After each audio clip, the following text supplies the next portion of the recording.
할렐루야! 한 주간 평안하셨죠? 우리 다 같이 마음을 모아서 7월 22일 수요일 예배를 성부, 성자, 성령의 이름으로 드립니다.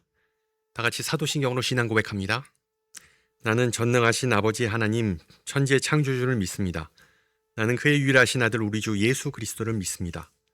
그는 성령으로 잉태되어 동정녀 마리아에게서 나시고 본디오 빌라도에게 고난을 받아 십자가에 못 박혀 죽으시고 장사된 지 사흘 만에 죽은 자 가운데서 다시 살아나셨으며 하늘에 오르시어 전능하신 아버지 하나님 우편에 앉아 계시다가 거기로부터 살아있는 자와 죽은 자를 심판하러 오십니다. 나는 성령을 믿으며 거룩한 공교회와 성도의 교제와 죄를 용서받는 것과 몸의 부활과 영생을 믿습니다. 아멘. 우리 함께 찬송가 90장 하시겠습니다. 90장, 예전 찬송가는 98장이고요. 주 예수 내가 알기 전 찬송가 90장 함께 찬양합니다.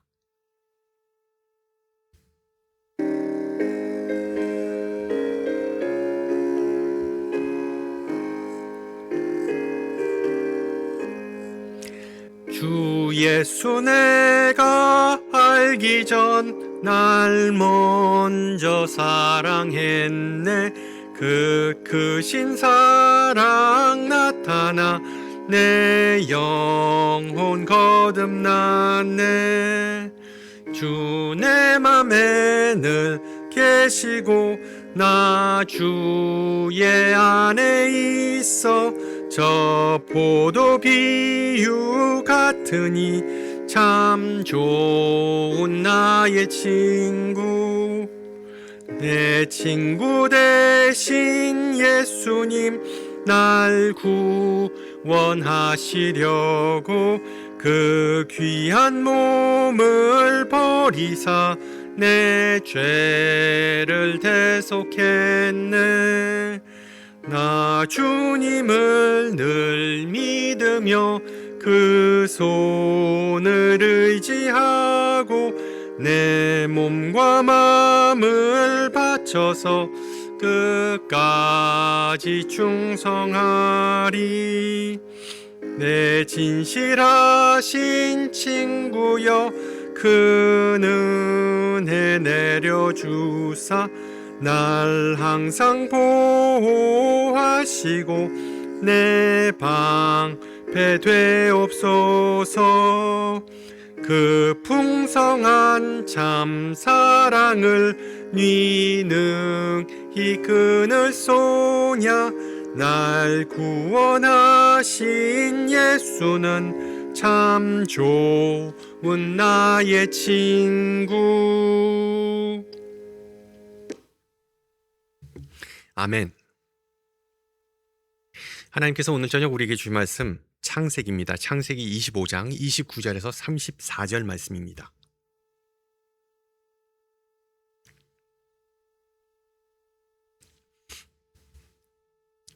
창세기 25장 29절에서 34절 말씀을 봉독합니다. 야곱이 죽을 쑤었더니 에서가 들에서 돌아와서 심히 피곤하여 야곱에게 이르되 내가 피곤하니 그 붉은 것을 내가 먹게 하라 한지라. 그러므로 에사의 별명은 에돔이더라. 야곱이 이르되 형의 장자의 명분을 오늘 내게 팔라. 에서가 이르되 내가 죽게 되었으니 이 장자의 명분이 내게 무엇이 유익하리요. 야곱이 이르되 오늘 내게 맹세하라. 에서가 맹세하고 장자의 명분을 야곱에게 판지라. 야곱이 떡과 팥죽을 에서에게 주매 에서가 먹으며 마시고 일어나 갔으니 에서가 장자의 명분을 가볍게 여김이었더라. 아멘. 제가 캘리포니아로 이사 오기 전에 일리노이 시카고에 있었는데 그때 살았을 때 있었던 이야기입니다. 우리 큰아들 준이가 그때는 5살이었는데 그 매일 스쿨버스를 타고 통학했습니다. 여기 캘리포니아는 다르게 거기 일리노이는 모든 아이들이 다 스쿨버스를 탔습니다. 그 미국에서 자녀 키워보신 분들은 다 아시겠지만 이 아이들은 스쿨버스에서 진정으로 사회생활을 배우게 됩니다. 그리고 특히 좋지 않은 것들을 먼저 보고 배워옵니다. 어느 날 준이가 집에 와서는 버스에서 큰 형들이 포켓몬 카드, 그러니까 유명한 만화 캐릭터 카드를 교환하는 모습을 봤다면서 자기도 그 카드가 좀 갖고 싶다고 하더군요. 저는 속으로 그거 돈 낭비인데 라는 생각이 들었지만 뭐 어쩌겠습니까? 5살 아이의 간절한 부탁을 무조건 다 노, 딱 잘라 외면할 수는 없었습니다. 그래서 협상을 했지요. 우리 한 팩, 두 팩, 딱 두 팩만 사는 거야. 그걸로 끝이다. 그런데 대박. 그 팩을 사서 열어봤더니 놀랍게도 첫 번째 팩에서 바로 희귀 카드가 나왔습니다. 아들에게 처음 사준 포켓몬 카드였기에 저에게도 꽤 의미가 큰 카드였습니다. 근데 그 다음날 준이가 집에 전혀 엉뚱한 완전히 후진 카드를 들고 들어왔습니다. 전 물었죠. 야, 너 희귀 카드 어제 나온 거 어떻게 했니? 버스에서 어느 형아랑 바꿨어요. 그 나이 먹은 어느 애한테 완전히 속았던 것이죠. 더 황당했던 것은 준이가 자신이 그 엄청난 거래를 했다고 생각하며 신이 나 있었던 것입니다. 저는 그 카드의 실질적 가치 때문만이 아니라 그 카드의 상징적 가치가 얼마나 귀했는지를 준이가 전혀 모르고 있었다는 사실 때문에 화가 많이 났습니다. 뭐 5살짜리 아이가 그런 것을 알 리가 없겠지요. 다행히도 그 다음날 저녁 그 상대 아이의 부모가 직접 찾아와서 사과하고 카드 교환을 취소했습니다. 결국 준이는 그 희귀 카드를 다시 되찾게 되었고 값비싼 인생 교훈을 함께 얻었죠. 근데 솔직히 이런 일은 5살짜리 아이들에게만 일어나는 일이 아니죠. 다 큰 어른들도 비슷한 실수를 자주 합니다. 생각해 보세요. 요즘 유행하는 각종 사기와 피싱, 투기, 미끼 상품도 결국 다 같은 원리를 이용합니다. 당신에게 이런 기회, 이런 행운이 다시는 없습니다. 라고 믿게 만드는 것이죠. 사실 우리가 사는 이 컨슈머 소사이티, 이 소비 사회는 그런 비슷한 환상, 비슷한 착각 위에 세워져서 돌아가는 것 사회이죠.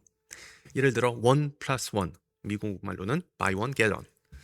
그리고 오늘만 특별 할인, 포인트 2배 적립, 마감 임박 등등. 그럼 가만히 생각해 보면 이상하지 않습니까? 왜 누군가가 손해를 보면서까지 우리에게 좋은 조건으로 물건을 팔려고 하겠습니까? 말이 안 되죠. 실제로 우리는 이 세상 속에서 알게 모르게 손해 보면서 사는 경우가 태반입니다. 흥미롭게도 성경에도 이런 심리에 통달한 거래의 달인 디얼 메이커가 등장합니다. 그 사람은 다름 아닌 야곱입니다. 어떤 관점에서 보면 이 야곱은 성경에서 가장 뛰어난 협상가이고 또 어떤 관점에서 보면 가장 교활한 사기꾼 가운데 한 사람입니다. 그 차이는 정말 종이 한 장 차이죠. 보세요. 그는 가족과도 거래했고 친척과도 거래했고 이웃과도 거래했고 심지어 하나님과도 거래했습니다. 오늘 읽은 본문 역시 우리에게 너무나 잘 알려진 거래에 관한 이야기입니다. 하지만 이번 거래는 어떤 만화 캐릭터 카드와는 비교조차 할 수 없는 거래입니다. 야곱은 형 에서와 장자권을 거래하려 합니다. 참고로 장자권은 당시 첫째 아들에게 주어지는 특별한 권리였습니다. 신명기에는 아버지가 세상을 떠날 때 장자는 다른 형제보다 2배의 상속을 받도록 규정되어 있습니다. 율법에 쓰인 거죠. 성경은 이것을 갑절의 분깃, 더블 포션이라고 표현합니다. 오늘날 우리의 기준으로는 조금 불공평하게 느껴질 수도 있지만 당시에는 이것이 풍습이었고 사회 전체가 당연하게 받아들이는 그런 제도였습니다. 흥미롭게도 고고학은 이것이 성경만의 독특한 제도가 아니었음을 보여줍니다. 현재 이라크 지역에서 발견된 여러 점토판에는 장자가 장자권을 동생에게 넘기는 그런 계약 문서들이 남아 있습니다. 어떤 경우에는 양 몇 마리나 비교적 적은 재산과 맞바꾸어 장자권을 양도한 기록도 있습니다. 즉 장자권을 사고 파는 그런 딜은 당시 사람들에게 낯선 일이 아니었습니다. 그러나 또한 장자권은 단순히 재산만을 물질적인 것만을 의미하지 않았습니다. 그것은 또한 가문의 지도자가 되는 그런 권리였습니다. 즉 가장이 세상을 떠난 뒤에는 그 장자가 집안의 대표가 되었고 중요한 결정을 내렸으며 가족 전체를 일족 전체를 책임지는 그런 사람이 되었습니다. 그래서 장자권은 단순한 상속이 아니라 권위, 책임, 그리고 가문의 미래를 함께 의미했습니다. 많은 사람들이 헷갈리는 것이 하나 있는데 그것은 바로 창세기 27장에 나오는 이삭의 축복과 장자권을 같은 것으로 생각한다는 것입니다. 하지만 엄밀한 의미에서 이 둘은 서로 다른 것입니다. 장자권은 법적이고 물질적인 상속권입니다. 반면 임종 직전에 아버지가 아들에게 베푸는 축복은 영적이고 예언적인 유산입니다. 따라서 오늘날 식으로 말하면 장자권은 유산이고 축복은 유언과 기도가 함께 담긴 마지막 선언이라고 할 수 있습니다. 물론 당시에는 이 두 가지가 대부분 동시에, 그러니까 가장이 죽을 때 주어졌기 때문에 사람들은 둘을 거의 하나처럼 여겼습니다. 자, 이 두 가지 배경 지식을 염두에 두고 오늘 본문을 보면 이 사건이 얼마나 중요한지를 우리는 알 수 있습니다. 오늘 읽은 이야기는 이삭의 두 아들, 두 쌍둥이 에서와 야곱에 관한 이야기죠. 제가 여러 번 말씀드렸듯이 창세기는 본질적으로 갈등하고 다투는 가족들의 이야기입니다. 그리고 그 갈등의 한가운데는 늘 비슷한 문제가 등장하는데 바로 편애입니다. 편애. 그리고 오늘 본문에서도 마찬가지죠. 성경은 아주 담담하게 이렇게 기록합니다. 이삭은 사냥한 고기를 좋아함으로 에서를 사랑하였고 리브가는 야곱을 사랑하였더라. 보다시피 부모의 사랑이 처음부터 둘로 갈라져 있었습니다. 이삭과 리브가 나쁜 부모였다는 뜻은 아닙니다. 다만 그들도 우리와 똑같이 부족한 사람들이었습니다. 게다가 이 에서와 야곱은 쌍둥이였습니다. 불과 몇 분 차이로 태어났지만 한 사람은 장자가 되었고 다른 한 사람은 둘째가 되었습니다. 그리고 아마 야곱은 일평생 그 몇 분의 차이를 의식하며 자랐을 것이죠. 왜 형만 장자인가? 왜 형만 아버지의 인정과 사랑을 독차지하는가? 왜 형만 그 모든 것을 다 누리는가? 그 마음속의 갈증은 점점 더 커갔습니다. 야곱은 단지 배고픈 사람이 아니었습니다. 정말 인정에 굶주린 그런 사람이었습니다.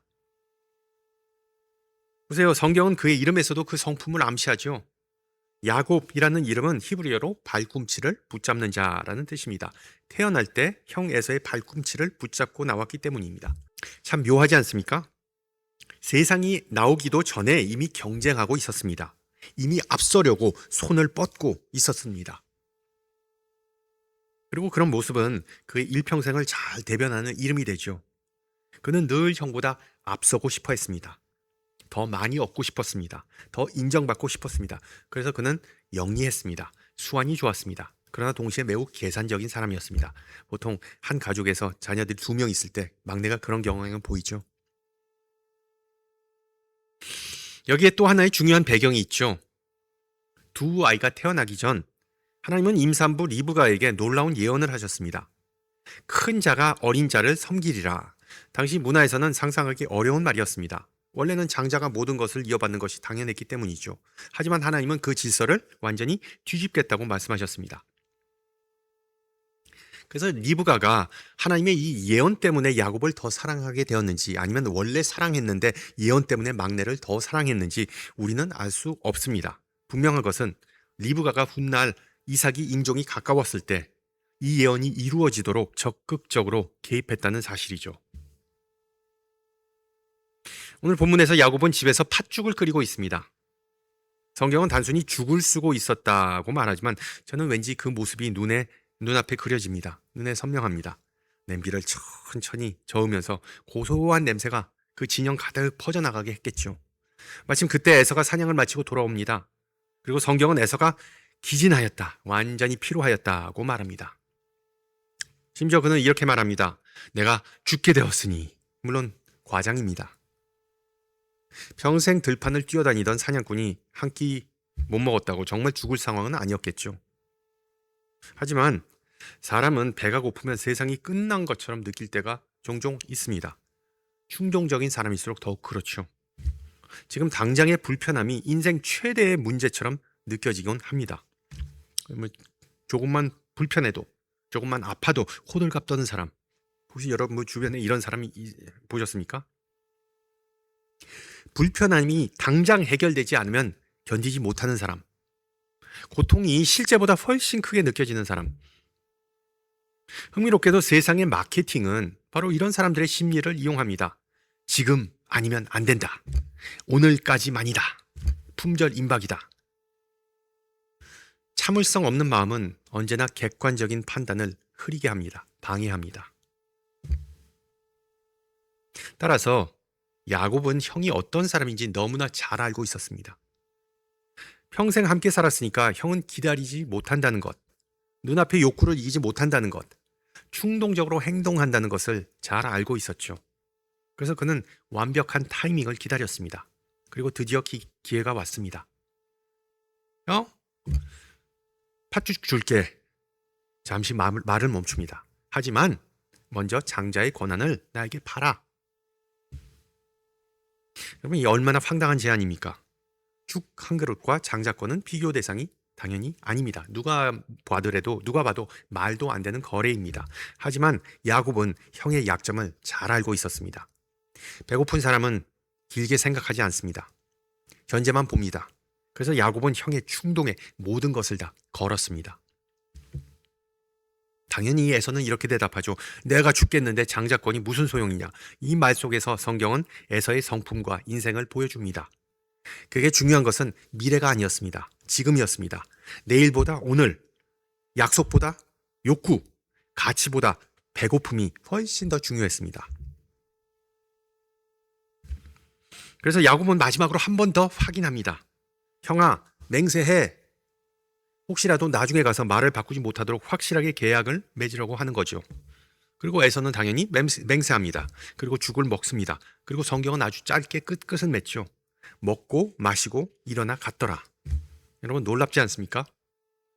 장자권을 넘긴 사람이 너무나 아무렇지도 않게 자리를 떠납니다. 그리고 성경은 마지막 한 문장으로 이 사건을 평가합니다. 에서가 장자의 명분을 가볍게 여김이었더라. 이것이 바로 하나님의 평가였습니다. 에서는 속아서 장자권을 상실한 것이 아닙니다.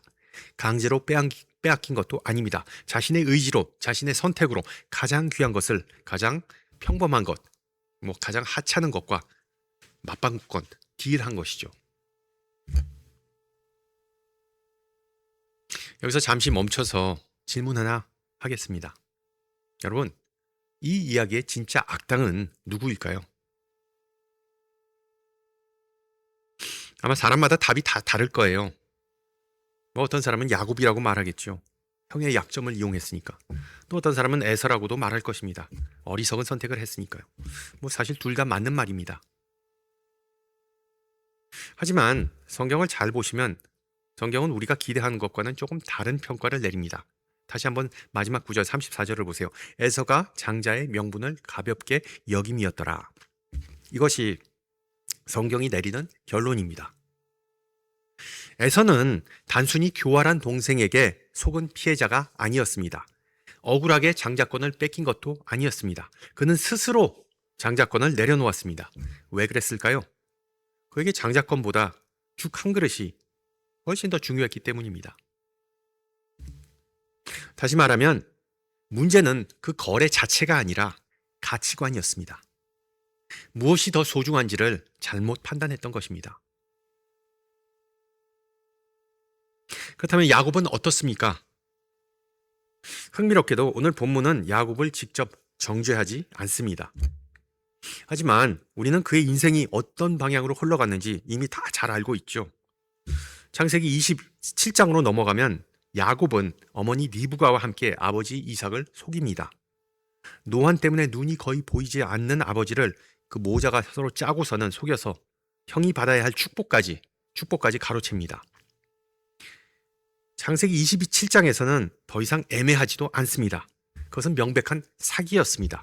그리고 그 결과는 아시다시피 참혹했죠. 야곱은 집을 떠나서 나그네로 살아야 했습니다. 형은 그를 죽이려 했고요. 어머니와는 다시는 만나지 못했습니다. 그리고 또한 외삼촌 라반의 집에서는 수십 년 동안 자신이 했던 것과 똑같은 수법으로 착취를 당하게 되죠. 참 아이러니하지요. 평생 남을 속이며 살던 사람이 평생 속으며 살아갑니다. 인과응보. 성경은 이것을 미워하지 않습니다. 죄는 결국 죄를 낳습니다. 속임수는 또 다른 속임수를 부릅니다. 어쩌면 야곱은 자신의 형보다 더 엄청난 대가를 치르게 됩니다. 심은 대로 거두게 되는 것이죠. 여러분 가끔 이런 설교를 들어보셨을 거예요. 야곱은 하나님을 향한 열망이 있었기 때문에 결국 승리하였다. 거룩한 욕망을 위해 싸운 사람이었다. 하나님의 축복은 전적으로 갈망하는 자, 쟁취하고자 하는 사람의 것이다. 물론 그런 부분도 전혀 틀렸다고 말할 수는 없습니다. 하지만 저는 그런 설교들이 신학적으로 문제가 좀 많다고 봅니다. 여러분 생각해 보세요. 솔직히 복 좋아하지 않는 사람 아무도 없습니다. 로또 맞았더니 인생이 망하더라 라는 얘기를 우리가 숱하게 들었음에도 불구하고 누가 로또 1등 하는 것을 사양하겠습니까? 내 인생이 불행해지니까 나는 로또 1등 안 하겠습니다. 그렇게 말하는 사람 여러분 보신 적 있으세요? 더군다나 하나님께서 주시는 축복이라면 다 발벗고 나서서 저요 라고 하지 않겠습니까? 중요한 사실은 야곱이 하나님의 축복을 받게 된 것은 그의 영리함이나 그의 수완이나 열정 때문이 아닙니다. 오히려 하나님께서는 야곱의 모든 부족함, 아니 그 추악함에도 불구하고 그를 끝까지 보살피셨습니다.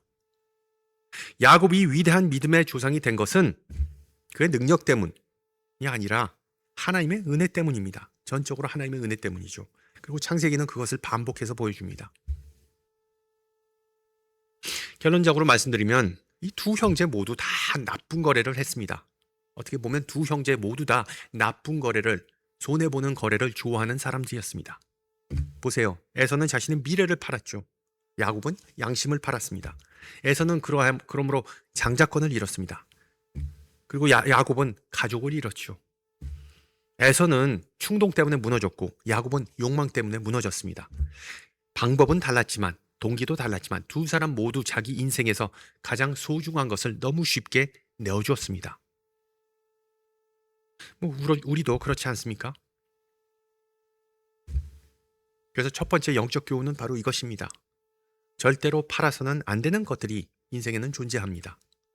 왜냐하면 그것들은 정말 값을 매길 수 없기 때문이죠.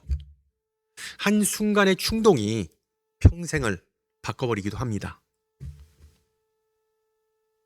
우리는 그런 뉴스를 지금도 자주 보죠. 순간의 쾌락 때문에 가정과 명예를 잃는 사람들, 조금 더 많은 돈을 벌기 위해 양심을 파는 사람들, 잠깐의 분돈을 참지 못해 평생 후회할 일을 저지르는 사람들, 호기심 때문에 시작한 일이 인생 전체를 무너뜨리는 경우도 있습니다. 그리고 가장 안타까운 것은 삶 자체를 정말 가치가 없다고, 그냥 의미가 없다고 생각하고 그냥 삶을 포기해버리는 사람들도 있습니다. 한 번의 결정이 돌이킬 수 없는 결과를 가져오는 그런 사건들입니다. 여러분은 어떻습니까? 여러분에게 있어 절대로 거래의 대상이 안 되는 것은 무엇입니까? 여러분의 믿음입니까? 양심입니까? 가정입니까? 사랑입니까? 자유입니까? 아니면 하나님의 관계입니까? 또한 그것들을 잠깐의 만족과 혹시 바꾸고 있지 않으신지요?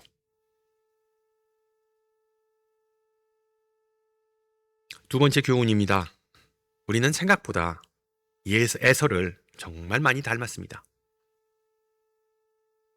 우리는 흔히 에서를 보면서 이렇게 말합니다. 야, 정말 미련하다. 죽 한 그릇 때문에 장자권을 팔다니. 하지만 여러분, 잠시 자신을 돌아보세요. 우리는 얼마나 흔히 더 귀한 것을 덜 귀한 것과 맞바꾸며 살아갑니까? 예를 들어서 용서보다 자존심을 선택하는 경우가 허다합니다. 화평, peace보다 anger, 분노를 선택합니다. 감사보다 불평, 불만을 선택합니다. 순종보다 편안함을 선택합니다. 예배보다 여가를 선택합니다. 기도보다 휴대전화를 선택합니다. 영혼을 위해 살아가야 할 사람이 오늘 하루의 만족을 위해 살아가는 경우가 상당히 많습니다. 잘 보세요. 에서 맞습니다. 미련했습니다. 그런데 적어도 에서는 그 거래를 통해서 그 딜을 통해서 적어도 죽 한 그릇이라는 것을 물건을 얻었죠. 근데 우리는 무엇을 얻습니까? 우리를 정말 심하게 망가뜨리는 원한, 자존심, 질투, 비교의식과 같은 것들이 그것에 집착하며 정작 하나님께서 주시는 평안과 기쁨을 우린 경시해버리죠. 이게 여러분 얼마나 손해보는 거래입니까? 누가 더 어리석은 사람입니까? 에서는 정말 일생일대에 한 번의 실수를 했습니다. 그러나 우리는 손해보는 거래를 정말 반복하면서 살아갈 때가 상당히 많습니다.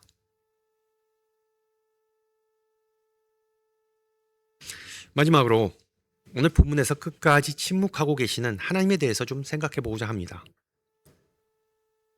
저는 하나님이야말로 역사상 가장 놀라운 거래를 하신 분이라고 개인적으로 생각합니다. 물론 세상 사람들의 눈으로 보면 하나님은 가장 손해보는 정말 나쁜 거래를 하신 분이시죠. 보세요. 성경은 하나님께서 우리를 죄에서 구원하시기 위해 독생자 예수 그리스도를 내어주셨다고 말합니다.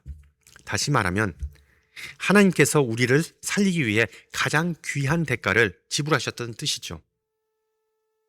잘 보면 세상의 계산으로는 도저히 이해할 수 없는 그런 거래였습니다. 값으로 따질 수 없는 독생자를 추한 죄인인 우리와 맞바꾸셨습니다. 그 이유는 우리가 팥죽 한 그릇과 같은 가치가 있어서가 아닙니다. 다만 하나님은 우리를 사랑하셨기 때문이죠. 그래서 사도 요한은 이렇게 기록합니다. 보라, 아버지께서 어떠한 사랑을 우리에게 베푸사 하나님의 자녀라 일컬음을 받게 하셨는가. 생각해 보세요. 에서는 장자권을 죽 한 그릇과 바꾸었습니다. 야곱은 정직을 성공과 바꿨습니다. 하지만 우리 하나님은 우리를 위해 하나뿐인 아들을 내어주셨습니다. 인간의 계산으로는 가장 손해보는 그런 거래였습니다. 그러나 하나님은 기꺼이 그렇게 하셨습니다. 바로 우리를 사랑하셨기 때문에 자신의 자녀로 삼으시기 위해 그렇게 하셨던 것이죠. 성도 여러분, 여러분은 자신을 어떻게 평가하십니까? 여러분의 가치가 무엇이라고 생각하시는지요? 하나님의 눈에는. 세상 사람들이 매기는 가격으로 자신을 바라보십니까? 아니면 많은 심패를 겪고 상처를 입었는지로 자신의 가치를 판단하십니까? 아니면 하나님께서 여러분을 위해 지불하신 그 값을 통해 자신을 바라보시는지요? 우리의 가치는 우리가 얼마나 성공했느냐 아니면 고생했느냐로 결정되지 않습니다. 우리가 얼마나 인정받느냐로도 결정되지 않습니다. 하나님께서 우리를 위해 무엇을 내어주셨는가가 우리의 참된 가치를 결정합니다. 하나님은 예수님을 주셨습니다. 그보다 더 큰 대가가 있을 수 없었죠. 그러므로 여러분은 하나님께 하찮은 존재가 아니라 값으로 헤아릴 수 없는 귀한 그런 존재입니다. 바로 이 이야기의 가장 아름다운 부분이 이것입니다. 하나님은 야곱도 버리지 않으셨고 에서도 버리지 않으셨습니다. 두 형제 모두 다 실패했습니다. 둘 다 모두 어리석었습니다. 둘 다 죄인이었습니다. 그럼에도 하나님은 두 사람 모두를 통해 역사하셨습니다. 야곱을 통해서는 이스라엘이 세워졌고 에서를 통해서는 에돔이라는 민족이 태어났습니다. 세상의 많은 부모들은 편애하지만 하나님은 편애하지 않으십니다. 하나님은 실패한 사람들을 포기하지 않으십니다. 속았다고 또는 손해보는 거래를 했다고 해서 우리를 더 이상 사랑하시지 않으시는 분도 아닙니다. 오히려 우리가 가장 큰 실패를 경험하는 자리에서도 하나님은 여전히 우리를 붙드시고 우리를 회복시키시며 당신의 뜻을 이루어 가십니다. 이것이 바로 은혜이죠. 그래서 사도 바울은 너희는 값으로 산 것이 되었다라고 말합니다. 그렇습니다. 우리는 이미 하나님에 의해 값이 매겨졌습니다. 그리고 하나님의 소유가 되었습니다. 그 값을 지불하신 분은 다름 아닌 오늘 찬송에서도 보았듯이 예수 그리스도이십니다. 그러니 여러분, 더 이상 세상의 값싼 거래에 휘둘리지 마세요. 잠깐의 만족을 위해 영혼을 포기하지 마세요. 순간의 감정을 위해 관계를 포기하지 마세요. 눈앞의 이익을 위해 양심을 포기하지 마세요. 우리는 세상이 줄 수 없는 가장 귀한 것을 받았고 소유한 사람들이기 때문입니다. 고로 하나님께서 주신 새 생명, 그리고 하나님의 나라를 가장 귀하게 여기며 살아가는 저와 여러분이 되기를 주님의 이름으로 축원합니다. 함께 기도합니다.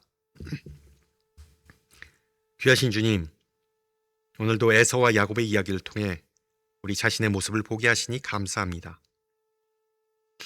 우리는 에서처럼 눈앞의 만족을 위해 더 귀한 것을 쉽게 포기할 때가 많습니다. 또한 야곱처럼 인정받고 싶고 앞서고 싶은 마음 때문에 사람을 이용하고 계산하며 살아갈 때도 있습니다. 주님, 우리의 어리석음을 용서하여 주옵소서. 충동보다 믿음을, 욕심보다 인내를, 계산보다 사랑을 선택하게 하시고 무엇보다 우리 삶에서 결코 거래해서는 안 될 것들을 끝까지 지키게 하옵소서. 우리의 믿음, 양심, 가정, 그리고 주님과의 관계를 가장 소중히 여기고 지키게 하옵소서. 그리고 무엇보다도 우리를 위해 독생자 예수 그리스도를 아낌없이 내어주신 하나님의 사랑을 날마다 기억하기를 기원합니다. 우리가 이미 값으로 산 하나님의 자녀임을 잊지 않게 하시고 세상의 값싼 유혹보다 하나님 나라를 더 귀하게 여기며 살아가게 하옵소서. 오늘도 우리를 포기하지 않으시고 끝까지 붙드시는 은혜에 감사드리며 우리 구주 예수 그리스도의 이름으로 기도합니다. 아멘. 네, 한 주간 평안하시고요. 저는 다음 주 이 시간에 뵙겠습니다. 샬롬.